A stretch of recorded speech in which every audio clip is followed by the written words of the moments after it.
Vraiment. Monsieur Ablaye Makhtar Diop, bonsoir. Bonsoir, Mamadou. Oui, vous avez sans doute suivi le message du chef de l'État qui a décidé de former à l'avis du réduire son pour ce mandat-ci, le mandat en cours, et que la réduction ne peut disposer que pour l'avenir, le prochain mandat. Vous êtes député, mais également chef coutumier en tant que grand sérigne. Vous êtes d'accord avec le chef de l'État? Mamadou, d'abord je suis tout à fait en accord avec le Conseil constitutionnel. Oui. Je suis d'abord tout à fait en accord avec le Conseil constitutionnel parce que c'est là qu'il faut commencer. Parce que le Conseil constitutionnel, en toute lucidité et sérénité, a étudié ce problème par rapport au droit, à la pratique et à la tradition. Et il est clairement exprimé, tel que nous l'avons reçu du message du président de la République, qu'on ne peut pas réduire un mandat en cours par voie référendaire. Donc moi, je suis tout à fait d'accord avec le Conseil constitutionnel avant d'en arriver au chef de l'État. Deuxième point sur lequel je suis d'accord avec le Conseil constitutionnel, c'est la réduction des dispositions de la Constitution par la voie de la clause d'éternité. On ne peut pas indéfiniment lier les générations futures. Maintenant, concernant le chef de l'État, je pense que par son attitude, il a fait la preuve d'un sens de responsabilité parce qu'on dirige un État avec la tête et non avec le cœur. Donc je crois qu'il faut se mettre au-dessus des passions, des sentiments.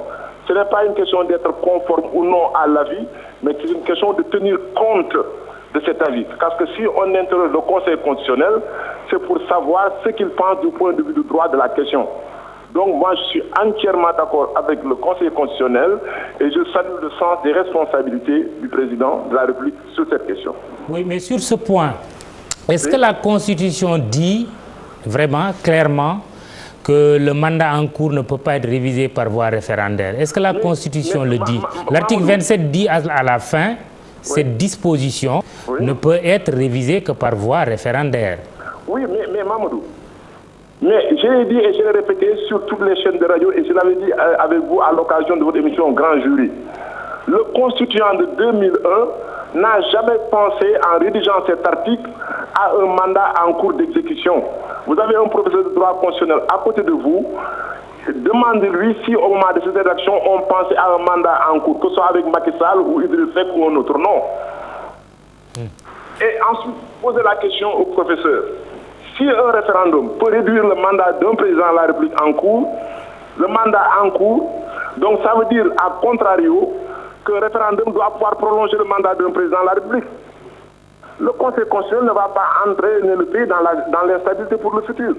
Donc ce n'est pas un problème d'interpréter le dispositif de la Constitution, c'est un problème de répondre à la question de Macky Sall, de savoir s'il peut, lui, de manière délibérée, réduire son mandat en s'appuyant sur la Constitution. La réponse est non. Mais aussi qui interpelle, vous, acteurs politiques, est-ce que c'est sérieux de la part d'un acteur politique qui se veut sérieux de faire un engagement qu'il ne peut jamais respecter? Non, parce qu'ignorant le droit, parce que parfois aussi, c'est même peut-être, et ça c'est ça qui est dangereux, qu'un acteur politique majeur ignore peut-être le b.a.-ba. C'est une question, hein? Non, en fait, je crois oui. Mamadou, moi je ne veux pas que l'on déplace le problème. Non, je ne déplace pas, c'est une question. Est-ce qu'un acteur politique majeur peut se permettre d'ignorer le b.a.-ba du droit? Non, le problème, ce n'est pas ici, c'est parce que ce n'est pas un dispositif de la Constitution qu'on ignore ou qu'on n'ignore pas. Le problème, c'est de savoir si aujourd'hui, la décision que j'ai prise peut être mise en exécution. Le Conseil dit non. Très bien. Le Conseil, ce qu'il a dit est très clair. Dernière question à Ablaye Makhtar Diop, avant de revenir sur le plateau. Vous êtes député. Est-ce que le fait qu'on ait eu l'avis du président de l'Assemblée nationale, Moustapha Niasse, vous plaît ou vous déplaît? Non, vous savez, ce qu'il faut retenir et qui donne encore une force à l'avis du Conseil constitutionnel, c'est que depuis le début, personne ne s'est intéressé à ce que Moustapha Niasse a dit. Personne ne s'est intéressé au contenu de l'avis du président de l'Assemblée nationale. Ça veut dire donc que tous les acteurs politiques attendaient exclusivement l'avis du Conseil constitutionnel parce qu'on s'attendait à ce qu'il soit assis sur du droit. Très bien. C'est votre lecture. Absolument, personne n'a parlé de l'avis du président Moustapha Niasse jusqu'à aujourd'hui. Ça n'intéressait personne. Tout ce qui nous intéressait, c'est l'avis du Conseil constitutionnel. Donc on en a tenu compte.